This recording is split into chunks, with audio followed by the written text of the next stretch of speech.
My neighbor has just dumped an entire load of horse manure, and the wind is blowing right my way, and it really stinks. But you know what? I don't care. Let him do what he wants. It's his property. I don't care. If he wants to grow corn or whatever, maybe he'll give me a bushel or something. I'm not up here enough for that to be a problem for me. It's the people across the road that it might be a problem for. I'm going to be leaving here in a couple of hours. Just another hit and run, I'm afraid. Drove up last night. Spent the day working on the house. I had to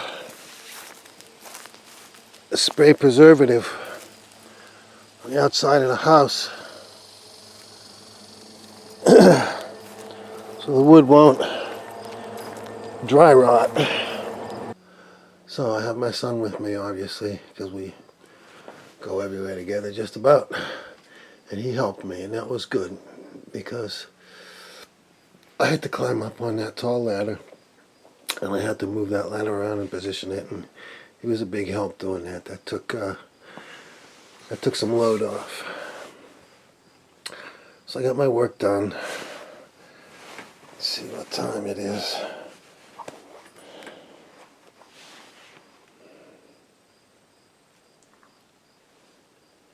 It's 2:34. Yeah, we'll be out of here in about an hour. Got my work done, mowed the lawn,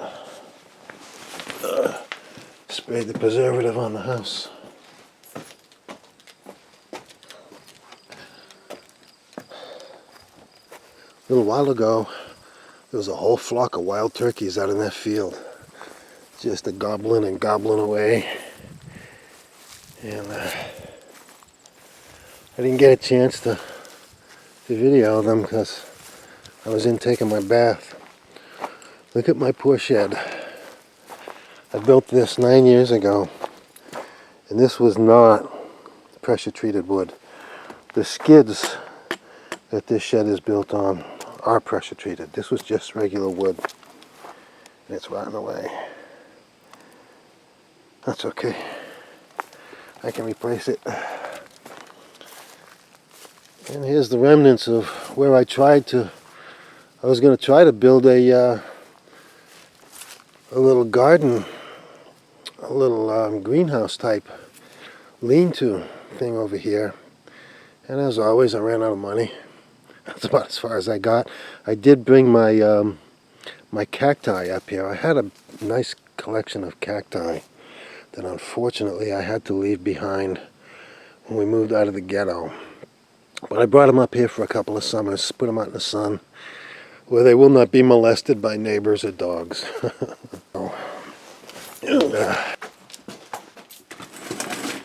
I am about to take a little drive up and down the road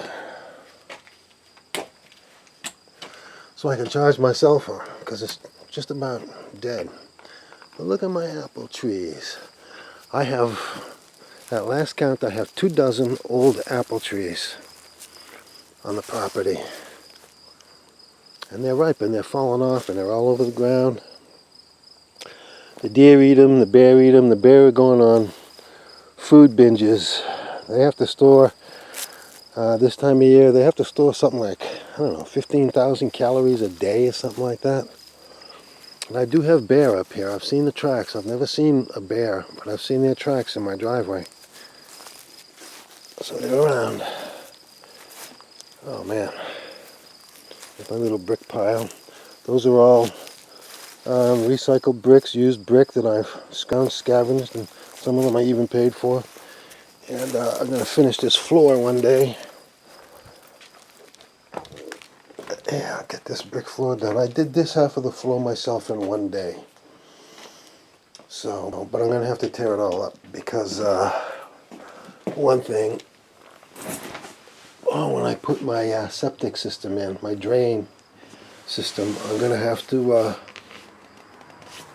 take those bricks up so I can trench that 2-inch drain pipe out to the back and way down to the backyard to a leach field. And that's the only pipe I'm going to have in this house, the only drain I'm allowed to have. The state has approved me for a certain type of septic plan, and it's in two parts.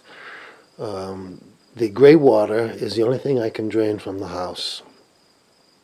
And I'm only allowed to drain about 25 gallons per day, or it might be 25 gallons per person per day, I forget.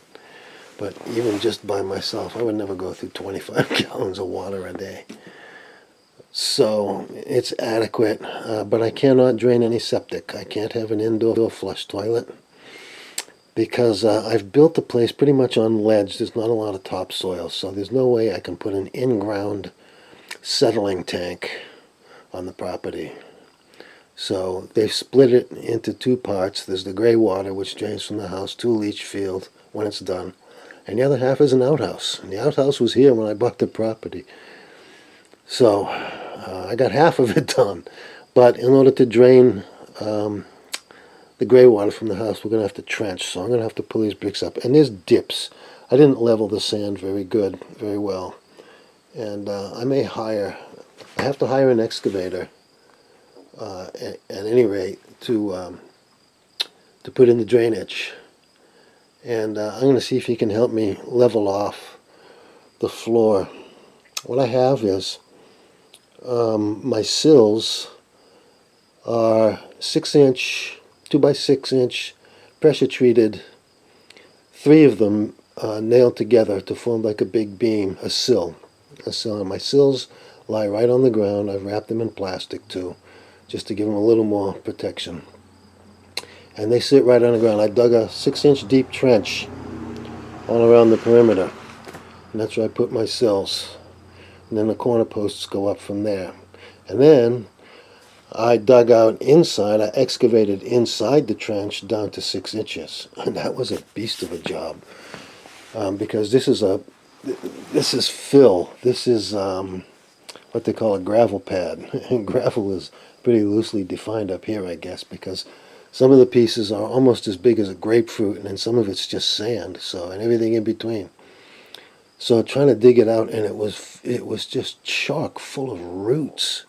Oh my God, it was back-breaking work. And I was up here doing it by myself.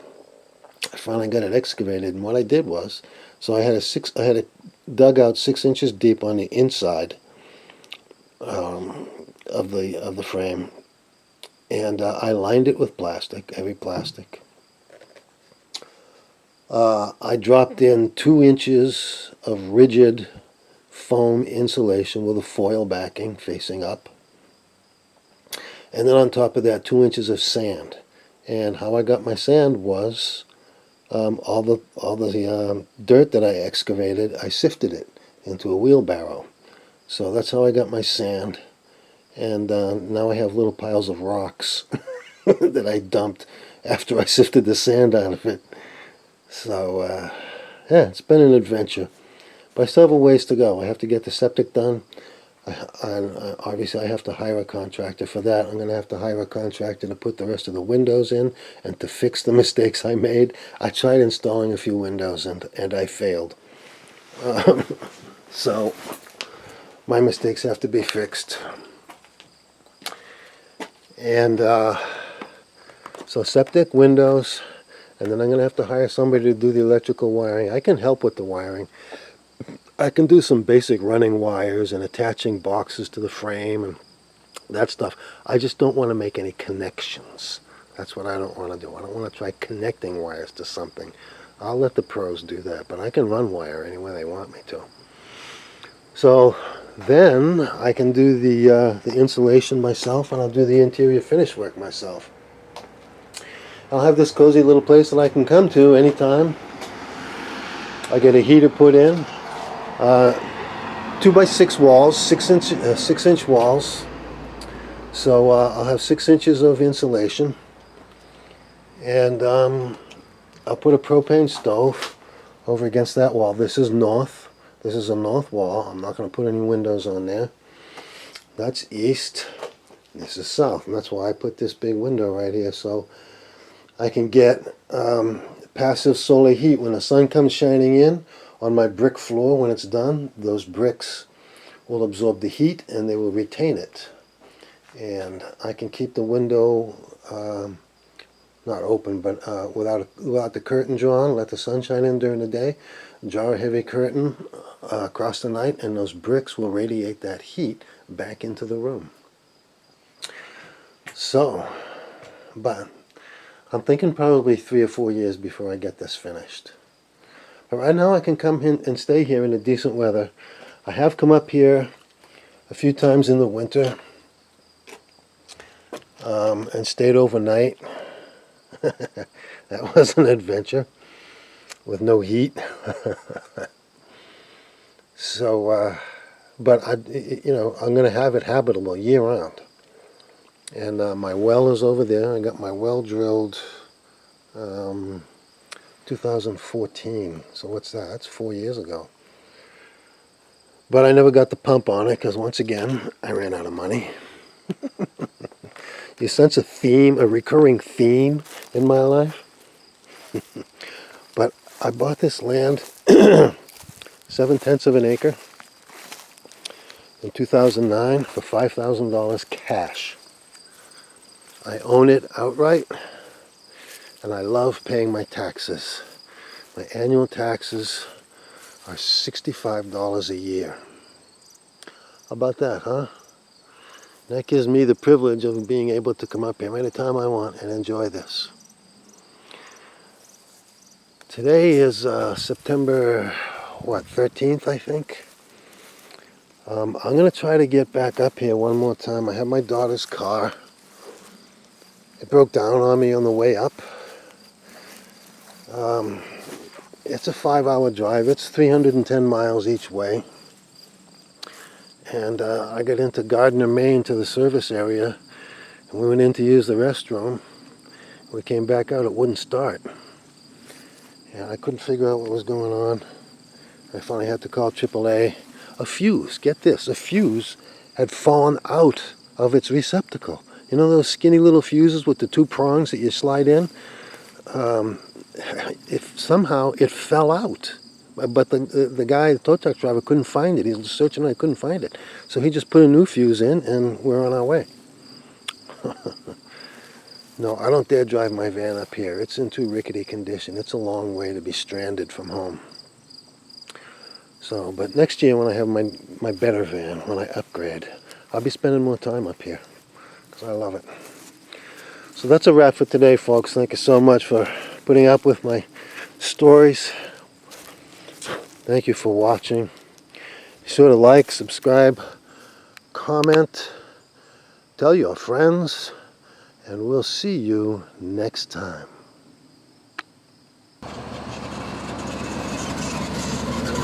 How you doing? Not bad.